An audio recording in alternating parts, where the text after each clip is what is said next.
Halo semuanya, jadi tadi pagi sudah ditayangkan episode 3 dari Ultraman Trigger yang berjudul The Ultra Ancient Light and Darkness. Seperti biasa gue udah nyatet beberapa hal yang gue tangkap dan juga beberapa hal yang pengen gue bahas.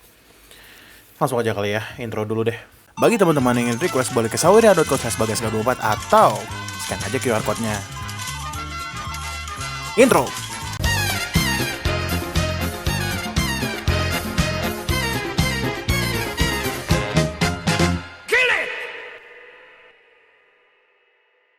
Episode dimulai dari Nursedesei. Gue manggilnya Nursedesei aja kali ya, Nursedesei Go. Ya. Di sini ya diperlihatkan aktivitas God Select ya. Di sini ada Kengo, ada Yuna. Tapi yang pengen gue ceritain di sini adalah di sini dia ceritain relief, tapi yang paling outstanding di sini terlihat Akito Hijiri dan juga Teshin Sakuma yang sedang latihan di situ. Ini kan mereka lagi ngobrol berdua ya.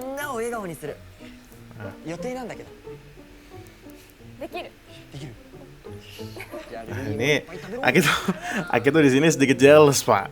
Bukan sedikit, di sini jealous dia. Dan pokoknya ini Maruru sama Teshin Sakuma yang mereka get along, sama ada Nanase juga. Pokoknya ya ini kegiatan God Select gitu ya. Mungkin mereka menceritakan seperti biasa mereka ngelawak. Nah, setelah itu muncul si kapten ini. Teman-teman ingat yang pas si Kengo Manaka pas lagi sama Yuna ngelawan, lagi evakuasi warga itu. Ya dia kan mau gak mau harus berubah jadi Ultraman dong. Maksudnya harus berubah jadi Trigger. Ya itu sih kelihatan tuh sama si ini, mungkin si Akito ngadu gitu ke kaptennya. Kaptennya ya mau nggak mau harus ngasih tahu si ini dong, karena kan kaptennya belum tahu gitu kalau si Kengo ini adalah Trigger gitu. Ya mau nggak mau ya harus dikasih tahu lah. Yang bisa kita lihat di sini adalah berita tentang Ultraman Trigger yang di Mars dan juga Sorafune City. Di sini pokoknya public opinionnya nganggap bahwa Ultraman Trigger adalah sebuah, ya bisa dibilang ancaman lah ya. Ya sikap natural manusia, di mana kalau manusia ngelihat sesuatu yang beda itu dianggap ancaman. Jadi ya sangat wajar. Dan di sini kita bisa lihat ada Ignis pertama kali muncul, bukan pertama kali, sini kedua kalinya ya. Dia ngelihat di sini Ultraman Trigger gitu kan. Ya. Nah, yang pengen gue bahas juga di sini adalah ini adalah rumah dari Shizuma. Iya, rumahnya Yuna sih sebenarnya. Segede gaban ya. Di sini kelihatan di mana Akito di adik kakak zone lah ya. So we're like siblings. Dan kita harus lihat ekspresi Akito, sibling pur Akito ya. Nah, ini muncul lagi Ignis tiba-tiba udah di dalam kamar Yuna, tiba-tiba di dalam rumahnya gitu. Nah ini, di sini dimana dia mengenalkan dirinya sebagai treasure hunter. Ya, di sini sedikit ada action sedikit lah di sini nih. Ya pokoknya action. Dijelasin sama si Ignis sendiri bahwa dia adalah treasure hunter yang mencari barang-barang yang indah gitu.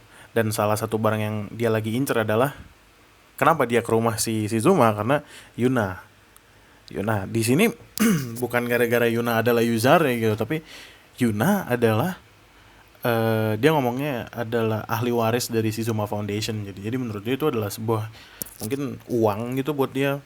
Ya pokoknya sesuatu yang berharga, sesuatu yang indah sih, ngomong exquisite tuh indah sih kalau gue lihat artinya ya. Nah, setelah sini tuh kita lanjut ke scene si Shizuma sama Akito yang ngomongin Ignis. Nah, nih awalnya dikira Ignis itu adalah Hyudram karena dari si Shizuma ngomong nih ancient darkness Giant of Darkness sudah muncul 2 kurang 1. Dia kira Ignis itu ya si Hyudram gitu. Gue juga mau bahas ini, gue nggak perlu ngeliatin scene, gue cuma bahas tentang si Hyudram aja gitu. Kalau di scene-nya sih dilihatin bahwa si Hugh Drum ini langsung muncul gitu aja gitu. Em, Bikin gue bertanya-tanya karena di episode-episode sebelumnya Dargon sama Carmilla itu kan bebas karena dia beku atau jadi batu gitu kan. Nah tapi Hugh Drum ini dia muncul langsung nyulik si Yuna gitu.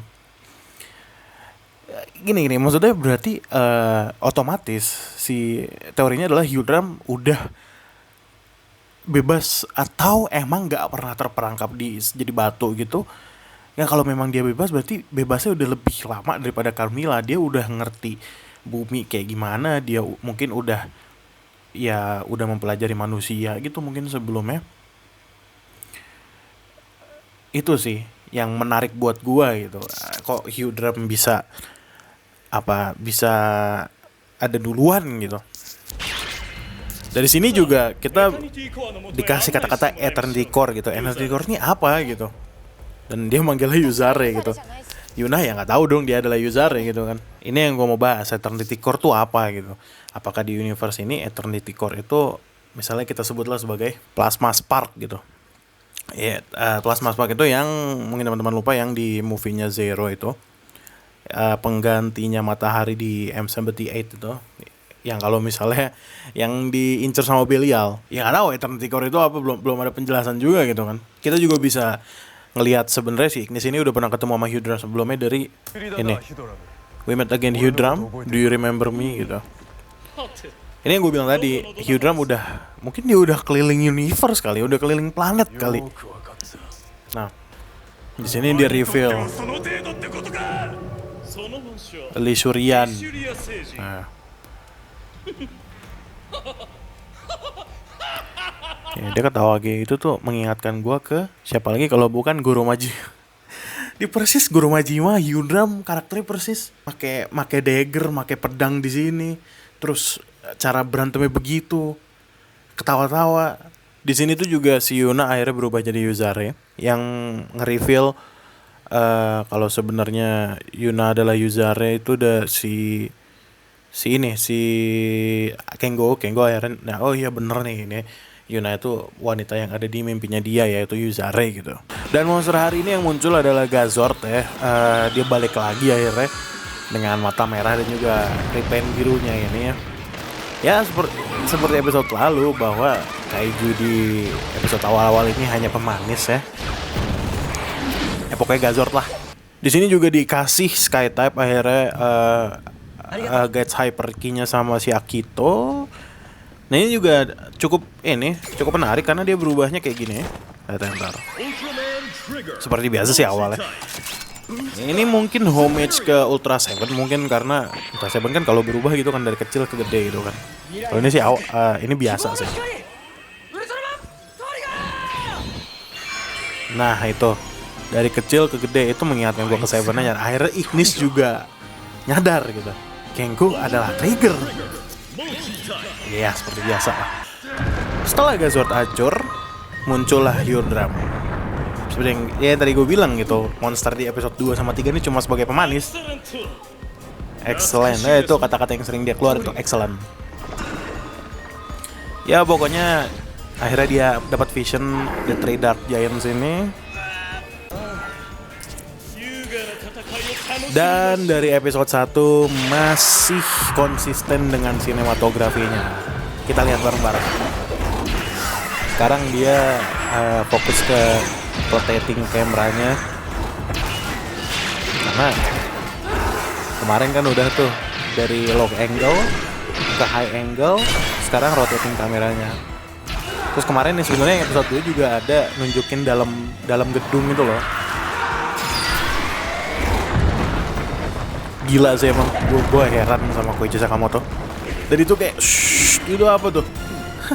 Dan di terakhir episodenya si Ignis akhirnya kayak kenalan secara baik-baik sebenarnya sama Kengo. Tapi ya seperti yang kita tahu ya, Ignis adalah treasure hunter ya, pasti dia ada maunya dong. Antara dia mau Yuna itu adalah Yuzare, atau yang paling jelas dia mau si Trigger. Tapi tujuannya masih belum jelas gitu sih Ignis ngapain.